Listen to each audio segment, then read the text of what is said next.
Kozhikode medical കോളേജിൽ വാടകയ്ക്ക് താമസിച്ച സ്ഥലത്ത് നിന്ന് കാണാതായ ഹേമചന്ദ്രന്റെ ഡെഡ് ബോഡി കാപ്പിക്കുടുക്കയിൽ നിന്ന് കണ്ടെത്തി. ഇതുമായിട്ട് ബന്ധപ്പെട്ട അന്വേഷണം കോഴിക്കോട് ACPയുടെ നേതൃത്വത്തിലും അവിടുത്തെ മെഡിക്കൽ കോളേജ് ഇൻസ്പെക്ടർ നേതൃത്വത്തിൽ നടത്തി വന്നുകൊണ്ടിരിക്കുകയായിരുന്നു. ഇതിന്റെ ദുരൂഹത ഇപ്പം വളരെ ഏറി. ഇത് വളരെ പ്ലാൻഡായ ഒരു മർഡർ ആണെന്ന് തോന്നി. 2024 മാർച്ചില് കോഴിക്കോട് മെഡിക്കൽ കോളേജിന്റെ അവിടെ വാടകയ്ക്ക് താമസിക്കുകയായിരുന്നു ഹേമേന്ദ്രൻ. നേരത്തെ പട്ടാളക്കാരനായിരുന്നു, കുറച്ചുനാൾ പട്ടാളത്തിൽ സേവനം ചെയ്തിട്ടുണ്ട്. അതിനുശേഷം വയനാട് ബത്തേരിയിലായിരുന്നു ഇവർ താമസം.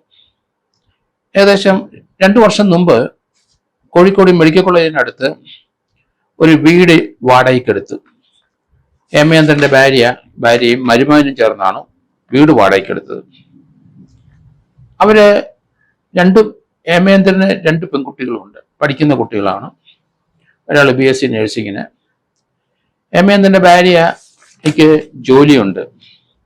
അവർക്ക് രാവിലെ അവർ ജോലിക്ക് പോകും. ഒരു മകൾക്കും ജോലിയുണ്ടെന്നാണ് അറിയപ്പെടുന്നത്. ഏതായാലും 2024 മാർച്ച് 20-നാണ് ഇയാളെ വീട്ടിൽ നിന്ന് പുറത്തു പോയത്. അതിനുശേഷം എന്തുണ്ടായെന്ന് ആർക്കും അറിയില്ല. 8 ദിവസം കഴിഞ്ഞപ്പം അദ്ദേഹത്തിന്റെ ഭാര്യ കോഴിക്കോട് മെഡിക്കൽ കോളേജ് പോലീസ് സ്റ്റേഷനിൽ ചെന്ന് പരാതിപ്പെട്ടു. ഭർത്താവിനെ കാണാനില്ല. ഭാര്യയും മരുമകനും 2 പെൺകുട്ടികളുമായി മെഡിക്കൽ കോളേജ് പോലീസ് സ്റ്റേഷന്റെ പരിധിയിൽ വാടകയ്ക്ക് താമസിക്കുകയാണ്.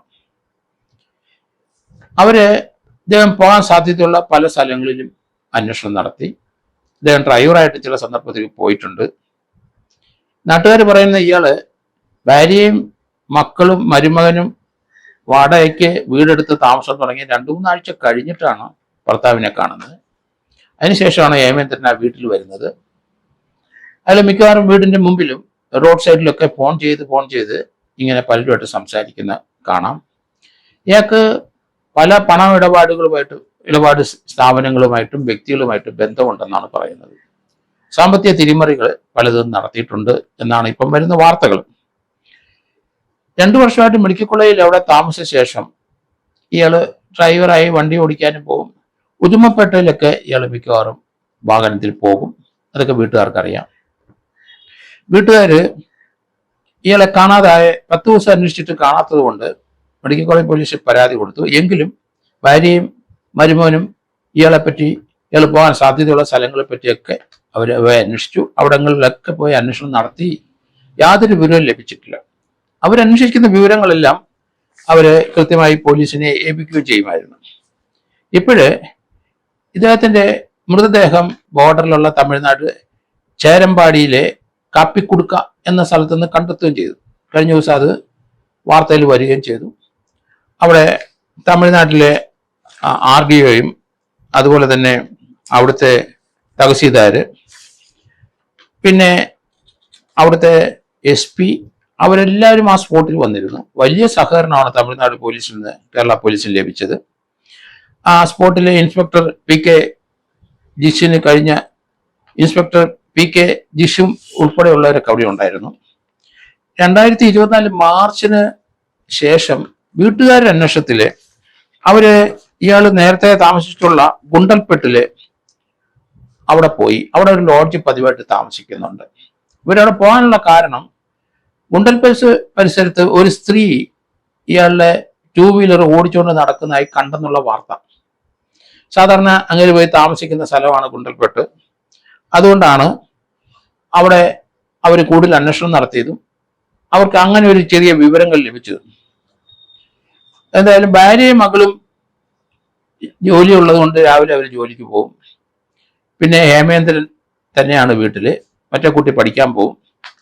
വീടിന്റെ പുറത്ത് എപ്പോഴും നിന്ന് സംസാരിക്കുന്ന നാട്ടുകാർ കണ്ടിട്ടുണ്ട്. അധികം പേരോടൊന്നും അദ്ദേഹം സംസാരിക്കാറുമില്ല.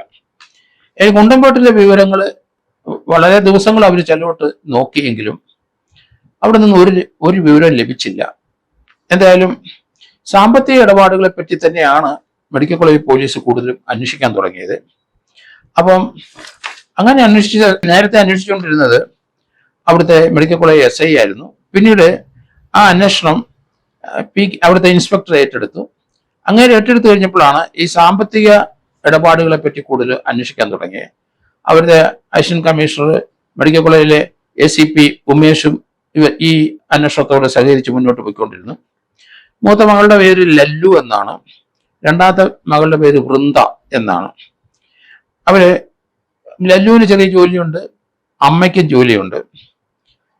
എന്തായാലും ഇവര് മെഡിക്കൽ കോളേജ് പോലീസ് സ്റ്റേഷന്റെ അടുത്ത് താമസിക്കുന്നതുകൊണ്ട് അവിടുത്തെ അത്യാഹിത വിഭാഗത്തിൽ നിന്ന് ഹേമേന്ദ്രന് ഒരു കോള് വന്നു. ഒരു സ്ത്രീ ശബ്ദമാണ്, സ്ത്രീ ശബ്ദത്തിലാണ് സംസാരിച്ചത്. എന്തായാലും ആ കാഷ്വാലിറ്റി വരെ ഒന്ന് വരണമെന്ന് പറഞ്ഞു. അങ്ങനെ ചെന്നു. അവിടെ നിന്നാണ് ഇങ്ങനെ ബത്തേരിക്ക് പോയെന്ന് കണ്ടെത്തി. ആ കോളുമായിട്ട് ബന്ധപ്പെട്ട് അല്ലെങ്കിൽ ആ വിളി വന്നതും ഒക്കെ ഒരു പണമിടപാടുമായിട്ട് ബന്ധപ്പെട്ടാണെന്ന് പോലീസ് സംശയം തോന്നി. അതുമായിട്ട് ബന്ധപ്പെട്ട 2 പേര് അവരെ ബത്തേരി ഭാഗത്തുനിന്ന് പൊക്കി പോലീസ്. അവരെ ജ്യോതിഷ് കുമാർ എന്ന് പറഞ്ഞ ഒരാളും അയാളുടെ സുഹൃത്തുമായിരുന്നു. ആ ചോദ്യം ചെയ്യലിന് വിധേയമായിരിക്കും. ഏതായാലും ജ്യോതിഷ് കുമാർ സുഹൃത്തും ഇയാളെ അവിടെ കൊണ്ടുപോയെന്നുള്ള കാര്യം അഡ്മിറ്റ് ചെയ്തിട്ടുണ്ടാവണം പോലീസ്. അവിടെ 2 ദിവസം ഇയാളെ ചോദ്യം ചെയ്തു. അവരുടെ സുഹൃത്തുക്കളായ ഒരു നൗഷാദ് വിദേശത്താണ്. അയാളാണ് ഇയാളെ ചോദ്യം ചെയ്ത് 2 ദിവസം പീഡിപ്പിച്ചതെന്നാണ് കൂടുതൽ ഇവർ പറഞ്ഞു വെക്കുന്നത്. എന്തായാലും 2 ദിവസം ഭീകരമായിട്ട് ഇയാളെ മർദ്ദിച്ച്, മർദ്ദനത്തിന്റെ അവസാനം ഇയാൾ കൊല്ലപ്പെട്ടു. അതിനുശേഷമാണ് ഇവരെ ആ മൃതദേഹം മറവ് ചെയ്യാൻ വേണ്ടി കൊണ്ടുപോയത്. ചേരമ്പാടിയിലെ കാപ്പിക്കുടുക്ക എന്ന വനത്തിന്റെ ഭാഗത്താണ് 4 അടി താഴ്ചയിൽ ഒരു കുഴി എടുത്തിട്ട് അവിടെ ഇയാളെ കുഴിച്ചു മൂടിയത്. പക്ഷെ പോലീസ് കഴിഞ്ഞ ദിവസം അത് കുഴി മാന്തി നോക്കിക്കഴിഞ്ഞപ്പോൾ ഇയാൾ കുത്തിയിരിക്കുന്ന നിലവാരത്തിലാണ് കണ്ടത്. ഒരു ശവം അടക്കെന്ന് പറയാൻ ഒക്കില്ല. ആള് കുത്തിയിരിക്കുക. ആദ്യം മണ്ണ് മാറ്റിയപ്പോൾ കാലാണ് കണ്ടതെന്ന് പറയുന്നുണ്ട്. എന്തായാലും മുഖ്യപ്രതി നൗഷാദ് പറഞ്ഞ ആള്, അയാളാണ് ഇയാളെ വിളിച്ചു വരുത്തിക്കൊണ്ടുവന്നത്. അയാളുമായിട്ടുള്ള പണമിടപാടായിരിക്കണം ഈ കൊലപാതകത്തിലേക്ക് പോയെന്നും കരുതുന്നു. അയാൾ ഇപ്പം വിദേശത്താണ്. വയനാട്ടിലെ ബീനാച്ചിയില് വെച്ച് കാണാതായെന്നാണ് ഈ പ്രതികളായ ജ്യോതിഷ് കുമാറും അതുപോലെ BS അജേഷും പറയുന്നത്. ഇവർ 2 പേരും ഇപ്പം പോലീസ് കസ്റ്റഡിയിലുണ്ട്. അതുകൂടാതെ 7 പേര് പ്രതിസ്ഥാനത്തേക്ക് വന്നു കഴിഞ്ഞു എന്നാണ് പോലീസ് പറയുന്നത്. അത് ബത്തേരി സ്വദേശിയായ നൗഷാദാണ് ഇയാളെ വിളിച്ചു വരുത്തിയതും സ്ത്രീ ശബ്ദത്തിൽ ഒരാളെ കൊണ്ട് സംസാരിപ്പിച്ചതും. ഇയാൾക്കൊരു സ്ത്രീ വീക്ക്നെസ് ആണ് എന്ന് തോന്നുന്നു. കാരണം ഭാര്യയും മരുമകനും ഒക്കെ കുണ്ടൽപ്പെട്ടി പോയി അന്വേഷിച്ചത് അവിടെ ഒരു സ്ത്രീ ഇയാളുടെ 2 വീലർ ഓടിച്ചുകൊണ്ട് നടക്കുന്നതായിട്ട് പലരും പറയുന്നു. പക്ഷെ അവർക്ക് ആ സ്ത്രീയെ കണ്ടെത്താൻ കഴിഞ്ഞില്ല, ആ 2 വീലറും കണ്ടെത്താൻ കഴിഞ്ഞില്ല. ഏതായാലും കോഴിക്കോട് വാടകയ്ക്ക് താമസിക്കാൻ വന്നത് ബത്തേരിയിൽ, എനിക്ക് തോന്നുന്നത് ബിനാച്ചിയിൽ നിന്ന് തന്നെ ആയിരിക്കണം. നേരത്തെ അവിടെ ഇവർ താമസമായിരുന്നു. എന്തായാലും എങ്ങനെയാണ് കൊന്നതെന്നുള്ള പോസ്റ്റ്മോർട്ടത്തിൽ മാത്രമേ നമുക്ക് അറിയാൻ കഴിയുള്ളൂ. കാരണം 2 ദിവസത്തെ ഭീകര മർദ്ദനത്തിന് ഫലമായിട്ടാണ് ഇയാൾ മരണപ്പെട്ടത് എന്ന് കരുതുന്നു. ഏതായാലും ബത്തേരി പൂമല ചെട്ടിമൂല വിനോദ് ഭവനിൽ ഹേമചന്ദ്രൻ എന്ന വ്യക്തിയാണ് ഈ ഹേമചന്ദ്രൻ ഇപ്പൊ കൊല്ലപ്പെട്ടയാള്. ഇയാള് വയനാട് അതിർത്തിയോട് ചേർന്ന് അടുത്തൊക്കെ തന്നെയായിരുന്നു താമസിച്ചുകൊണ്ടിരുന്നത്. നേരത്തെ പല പണമിടപാടുകൾ അവിടെ ചെന്ന് നടത്തിയിട്ടുണ്ട് എന്ന് മനസ്സിലാവുന്നുണ്ട്. ഇപ്പം മൃതദേഹം അവിടുന്ന് എടുത്ത ശേഷം അവിടുത്തെ RDO, അവിടുത്തെ തഹസീൽദാർ, അവിടുത്തെ ലോക്കൽ സബ് ഇൻസ്പെക്ടർ, അവിടുത്തെ അവിടുത്തെ SP ഇവരുടെയൊക്കെ സാന്നിധ്യത്തിലാണ് ഈ മൃതദേഹം അവിടെ നിന്ന് മാന്തി എടുത്തത്. അത് ഇൻക്വസ്റ്റ് അവിടെ വെച്ച് തയ്യാറാക്കി അതിനുശേഷം ഊട്ടി മെഡിക്കൽ കോളേജിലാണ് ഇത് പോസ്റ്റ്മോർട്ടം നടത്തുന്നത്.